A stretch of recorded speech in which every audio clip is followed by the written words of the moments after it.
नमस्कार मित्रांनो, मी ॲडव्होकेट सचिन पाटील. मुळात म्हणजे तुमच्या समोर येण्याचा माझा मूळ उद्देश हा खूप दिवसांपासून होता की आपण भारतीय नागरिकांपर्यंत भारतीय संविधान आणि मुळात म्हणजे भारतातले कायदे आणि भारतात चालणारी जी लोकशाही आहे त्याप्रती असणारे लोकप्रतिनिधींचे कर्तव्य आणि भारतीय नागरिकांना खऱ्या अर्थाने संविधान कळलं आहे का, ह्या गोष्टीची उणीव ज्या वेळेस समाजात फिरताना आपल्याला लोकांच्या वागण्यातून कळते, तेव्हा मुळात या गोष्टीचा कुठंतरी एक कायद्याचा विद्यार्थी या नात्याने आणि तसं पाहता कायद्याचा अभ्यासक आणि विद्यार्थ्याचं हे प्राथमिक कर्तव्य आहे की सामान्य लोकांना आपल्या हक्कांची जाणीव करून देण्यासाठी त्याची भूमिका खूप महत्त्वाची ठरते. जर आपण आपल्या देशाचा इतिहास पाहिला तर भारतीय स्वातंत्र्य लढ्याला खरं म्हणजे वकिलांचं खूप मोठं योगदान आहे.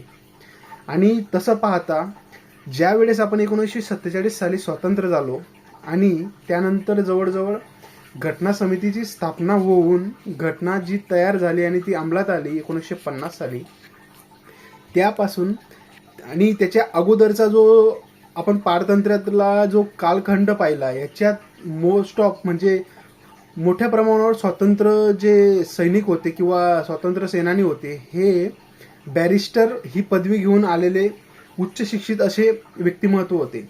कारण भारत हा खूप मोठा आणि विविध धर्मांचा देश आहे. जी ही संत साहित्याची भूमी आहे आणि हिला खूप सांप्रदायिक असा मोठा वारसा लाभलेला आहे. तर भारतीय संविधानात ज्यावेळेस आपण इंग्रजांच्या गुलामगिरीत होतो त्यावेळेस दोन प्रकारे स्वातंत्र्य चळवळ चालत होती, एक जहाल मतवादी आणि एक मवाळ मतवादी. पण या विचारातला वेगवेगळ्या कालखंडात ज्या स्वातंत्र्य सैनिकांनी भाग घेतला ते मुळात शिक्षण घेऊन आपल्या हक्कांची जाणीव करून त्यांनी स्वातंत्र्य लढा त्याच्या विचारसरणीने त्याला पूर्णपणे सामोरे गेले आणि हा भारत देश आपल्यासाठी स्वातंत्र्य केला. पण खरंच त्यांच्या स्वातंत्र्याने दिलेल्या बलिदानाची आज आपण सगळ्या नागरिकांना जाणीव आहे का, हा खरा म्हणजे एक प्रश्न येतो. कारण की शहीद आझम भगतसिंग असतील किंवा सावरकर असतील, महात्मा गांधी असतील, डॉक्टर बाबासाहेब आंबेडकर असतील, म्हणजे कुठल्याही आज जे पक्ष आहेत याच्या कुठल्याही पक्षातले जे महापुरुष आहेत, म्हणजे आपण आता विविध पक्षांमध्ये वाटले गेलो आहोत. पण मुळात विषय असा आहे की आपण एक विचार करायला हवा तो भारतीय नागरिक म्हणून. मला असं वाटतं की कुठल्याही पक्षाने कुठल्याही विचारधारेच्या जुन्या व्यक्तीला ज्याने स्वातंत्र्य लढ्यात भाग घेतलेला आहे याला विरोध न करता आज ज्या समस्या आहेत समाजात यांना कशा प्रकारे आपल्याला सामोरे जाता येईल ह्या गोष्टींवर जास्त करून भर दिला गेला हवा. कारण की भारतीय नागरिकाला आता खूप अशा गोष्टींमध्ये यांनी गुंतून ठेवलं आहे की त्या गोष्टीपर्यंतच आपण आपले विचार मर्यादित ठेवू शकतो. पण त्या पलीकडे जाऊन आपल्या आज मुळात गरजा आहेत तरी काय, आपल्या मूलभूत गरजा तरी पूर्ण होत आहेत का, आपण आर्थिक बाबतीत आपला देश कुठपर्यंत आलेला आहे, कायदा सुव्यवस्था या गोष्टींचा खरंच अवलंब होतो का, आणि त्याच पद्धतीत प्रशासनावर असणाऱ्या आत्ताच्या लोकप्रतिनिधींचं खरं वर्चस्व आहे का. कारण की न्यायव्यवस्था आणि न्यायव्यवस्थेला समांतर असे आपली राजकीय व्यवस्था आणि त्याच्या अंतर्गत येणारी प्रशासकीय व्यवस्था हे खरं म्हणजे लोककल्याणासाठी कार्य करत आहेत का. मुळात म्हणजे सत्ताधारी हे कुठल्याही पक्षाचे असले तरी पण ते लोकप्रतिनिधी असतात आणि लोकप्रतिनिधींचं कार्य असतं की लोकांपर्यंत योजना आपल्या पॉलिसी ज्या तयार केलेल्या आहेत त्या पोहोचवणं. पण तसं पाहिल्यावर आज ते आपल्याला दिसत नाही. तर माझा मूळ उद्देश असा आहे की आज भारतीय लोकांनी या ज्या समाज माध्यमांचा जे आपण वापर करतो यांचा योग्य प्रकारे योग्य गोष्टी जाणून घेण्यासाठी जर अवलंब केला तर त्याचा खूप असा सकारात्मक परिणाम आपल्या देशावर होणार आहे, म्हणजे आपल्या स्वतःवर आणि भारतीय नागरिक म्हणून होणार आहे. तो कसा, तर भारतीय संविधान हे खरंच आपण वाचलेलं आहे का किंवा समजून तरी घेतलं आहे का? कारण की भारतीय संविधान म्हणजे काय की तो असा एक दस्तऐवज आहे की ज्याच्यात राज्य शासनाचे स्वरूप आणि नागरिक आणि शासन यांच्यातला असणारा संबंध ज्या ठिकाणी लिखित स्वरूपात आहे ते म्हणजे भारतीय संविधान. म्हणजे ते कसं की आपण भारतीय नागरिक म्हणून आपले अधिकार, आपले काही कर्तव्य, म्हणजे मी तुम्हाला वेगवेगळ्या पार्टमध्ये भारतीय संविधान तुमच्यापर्यंत पोहोचवणार आहे. मुळात म्हणजे त्याची सुरुवात, त्याची पार्श्वभूमी, जसं आपल्या देशात एक मत एक व्यक्ती ह्या तत्वावर ज्या आपले देश चालतो, तसंच या जगात अजून काही देश आहेत का ज्याच्यात लोकशाही आहे किंवा हुकुमशाही आहे. आणि त्यांची म्हणजे अमेरिकेतली राज्यव्यवस्था कशी, भारतातली त्याचं कंपॅरिझन, ऑस्ट्रेलिया, इंग्लंड, म्हणजे जे सर्व देश आहेत किंवा काही आपल्या शेजारी बांगलादेश, पाकिस्तान, चीन, भूतान, नेपाळ या देशात कोणत्या प्रकारे राज्यव्यवस्था काम करते हे सुद्धा आपण जाणून घेणार आहोत. मुळात म्हणजे मी ह्या गोष्टीसाठी हा पुढाकार घेतला की आता वर्ष संपण्यात आलेलं आहे 2024. आता नवीन वर्ष सुरुवात होणार आहे. तर मग मी तो विचार केला की आपल्यापर्यंत असलेलं ज्ञान हे आपल्या पुरतं न ठेवता हे प्रत्येकापर्यंत कसं पोहोचवता येईल यासाठी सुद्धा मी हा उपक्रमाचा उद्देश ठेवलेला आहे.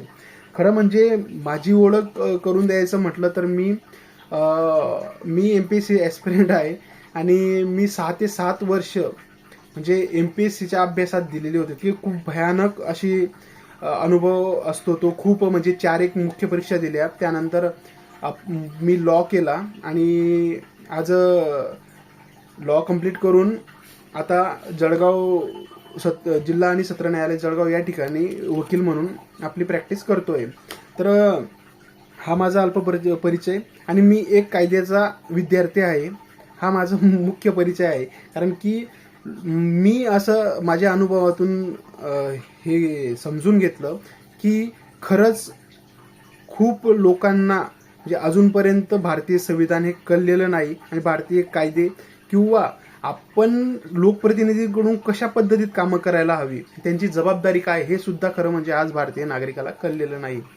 तर माझा उद्देश असाच असणार आहे की तुम्हाला कुठल्याही प्रकारे प्रशासनातली किंवा न्यायव्यवस्थेसंबंधी कुठलीही माहिती किंवा जेही अडचणी असतील तुम्ही मला विचारू शकता आणि त्या संदर्भात तुम्ही माझ्याशी समाज माध्यमांद्वारे किंवा फोन करून प्रत्यक्ष भेटून सुद्धा ती माहिती घेऊ शकता.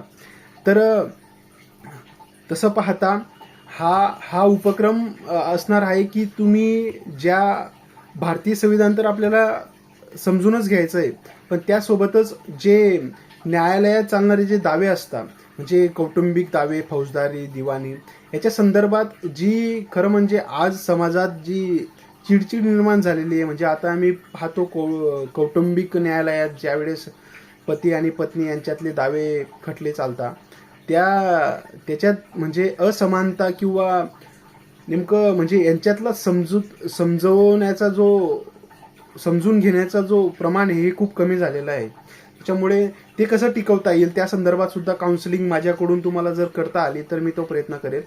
आणि तसेच जे महसुली दावे असतात किंवा त्याच्यातले जे कायदे आहेत, जमीन महसूल अधिनियम 1900 किंवा CPC 1908, परत आता जे नवीन मेजर ॲक्ट आपले BNS, BNSS आणि एव्हिडन्स ॲक्ट, भारतीय साक्ष अधिनियम या संदर्भातल्या काही तरतुदी आहेत ते सुद्धा आपण प्रत्येक व्हिडिओच्या माध्यमातून समजून घेणार आहोत. तर तुम्हाला आता हा आपला व्हिडिओ जो आहे तो मोस्ट ऑफ मॅक्झिमम 15 मिनिटाचा बनणार आहे. कारण की मला त्यासाठी खूप म्हणजे प्रिपरेशन करून तुमच्या समोर ते प्रेझेंटेशन करावं लागणार आहे आणि याचा तुम्हाला काहीतरी एक समाजात सकारात्मक असा बदल घडायला हवा, हा मूळ माझा उद्देश आहे. आणि तसं म्हणजे आपल्या देशात जी एक राजकीय व्यवस्था आत्ताच्या घडीला तयार झालेली आहे ही खूप संवेदनशील मार्गावर आपण जात आहोत. खरं म्हणजे धार्मिकतेचा वापर आणि आपल्या मूल हक्कांकडे दुर्लक्ष हा सुद्धा आत्ताच्या परिस्थितीतला खूप भयावह असा म्हणजे भविष्यात घडणारा प्रकार आहे. त्यामुळे प्रत्येकाने भारतीय नागरिक म्हणून आपण भारतीय नागरिक आहोत हे पहिले समजून घेऊन आपण कुठल्याही व्यवसायात किंवा नोकरीत कुठेही असू, मग आपली काही जबाबदारी आहे का या संविधान म्हणजे आपल्या देशाविषयी किंवा नागरिकांविषयी, हे सुद्धा तुमच्यापर्यंत पोहोचवणं आणि हे सुद्धा समजावून देणं हे सुद्धा माझं एक नैतिक जबाबदारी आहे. तर तुम्हाला नवीन वर्षाच्या खूप खूप शुभेच्छा. या माझ्या मोहिमेसोबत आपण जर जुळणार असाल तर तुमचे खूप म्हणजे मला तरी वाटतं की प्रत्येक भारतीय नागरिकांनी या मोहिमेसोबत जोडावं, कारण की याचा उद्देश हा खरी लोकशाही लोकांपर्यंत पोहोचवणं हा आहे. यात कुठल्याही सांप्रदायिक किंवा म्हणजे असे संप्रदाय किंवा धार्मिक गोष्टींचा आधार नसेल. आणि मुळात म्हणजे मी जे बोलतोय हे संवैधानिक आधारावर बोलतोय, जे मला भारतीय संविधानाच्या मूलभूत हक्कांमधील कलम 19 अन्वये स्वातंत्र्याचा अधिकार भेटलेला आहे बोलायचा.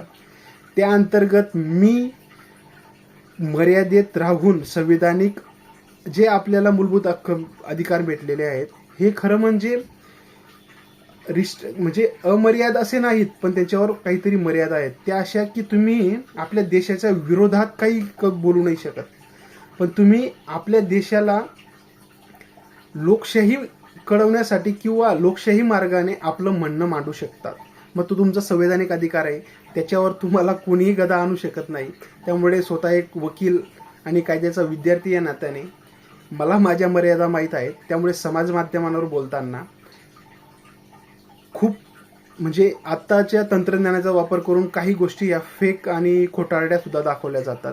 त्यामुळे या गोष्टीला सुद्धा आपण बळी पडणार नाही याची सुद्धा ग्वाही देतो. आणि मुळात म्हणजे आपल्या सर्व मोहिमेचा उद्देश मी सांगितलाच. तसंच आता हे नवीन वर्ष चालू होतंय, त्यामुळे नवीन गोष्टी आपण आपल्या आयुष्यात काहीतरी नवीन सुरुवात आणि काहीतरी समाजासाठी काहीतरी देणं लागतं म्हणून ही मोहीम सुरू केलेली आहे. तसं तर धन्यवाद, तुम्ही मला ऐकून घेतलं. अशा जर तुम्हाला सकारात्मक गोष्टींबद्दल कुतूहल किंवा जिज्ञासा वृत्ती म्हणजे जाणून घेण्याची जर तुमची वृत्ती असेल म्हणजे इच्छा असेल तर तुम्ही मला नक्कीच फॉलो करा आणि ह्या माझ्या मोहिमेसोबत जुळून राहा. म्हणजे कदाचित मी तुमची काही थोडी का असेना पण मदत करू शकतो. धन्यवाद.